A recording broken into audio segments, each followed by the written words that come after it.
dentre todos esses profissionais que eu tive a oportunidade de analisar o documento, o dossiê histórico profissional, não teve um que era igual ao outro.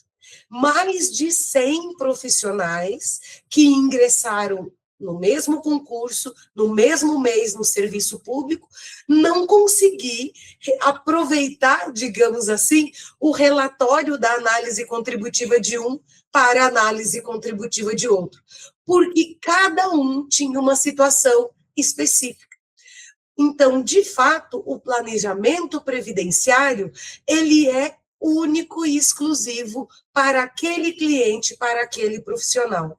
Então, nesta seara, eu pude conhecer pessoas que ainda estão, né, atuando no serviço público e têm um outro cargo em algum município, ou seja, peguei uns que eram servidores do Estado e servidor do município de Londrina, outros eram do Estado com o município de Cambé, que é o município vizinho, outros que abriram mão de um cargo em um outro município para ficar só com o Estado, tem outros que eram do regime geral na função comum, ou seja, eram pessoas que atuaram em atividade de escritório, contribuinte individual, ou seja, uma atividade dita comum.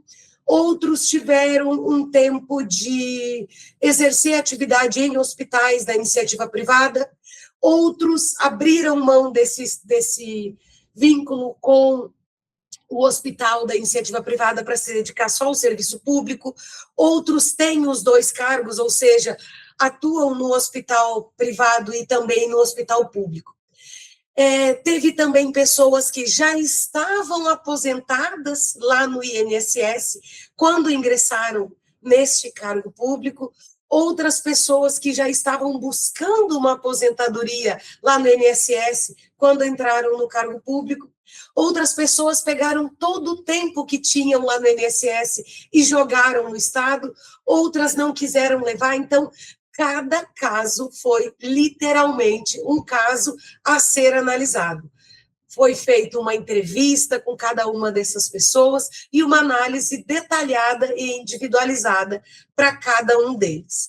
Então, dentre esses muitos servidores e servidoras que eu pude atuar na análise contributiva, eu separei algumas contagens de tempo para elencar e para ilustrar aqui para vocês como eu faço o tratamento dessas informações e como eu também tenho dúvida na hora de analisar. Então, eu me utilizo de cores, eu grifo, eu faço mais de uma contagem, eu imprimo só do INSS, só do regime próprio, só do município, eu separo, eu faço uma, eu faço duas, eu faço uma contagem de tudo, uma contagem só do serviço público, eu faço uma cor para cada regime, para que eu possa entender a vida dele e oferecer todas as opções possíveis, porque ele pode trazer todo o tempo e aposentar aqui, ele pode sair do Estado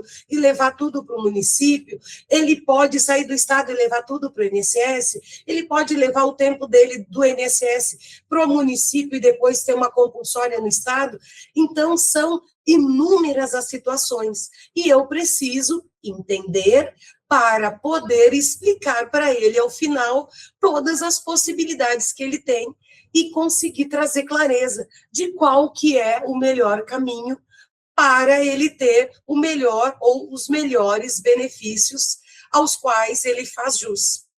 Com relação à questão da acumulação de cargos, precisamos entender isso, porque muitas vezes a gente vai se deparar com servidores nessa situação.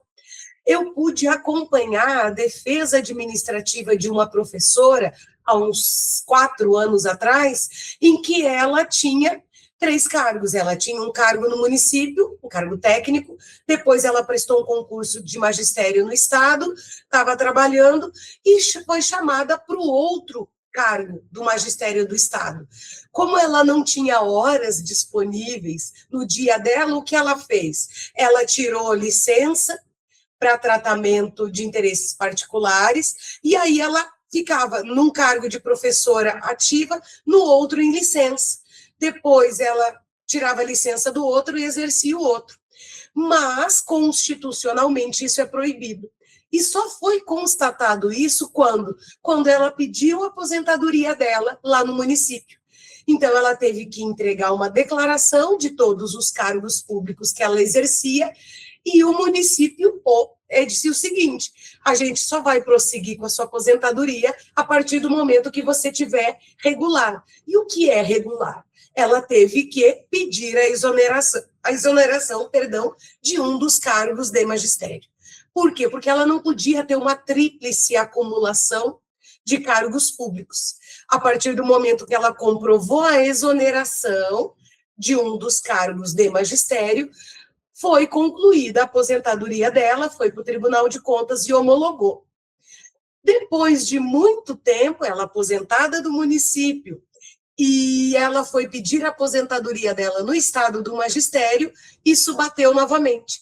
Chegou na comissão, né, de acúmulo de cargos, e isso foi encaminhado para uma sindicância, para um processo administrativo disciplinar, e ela teve que provar que aquele cargo no município, ele era técnico, ele era um cargo estritamente técnico, e, portanto, permitido constitucionalmente o acúmulo.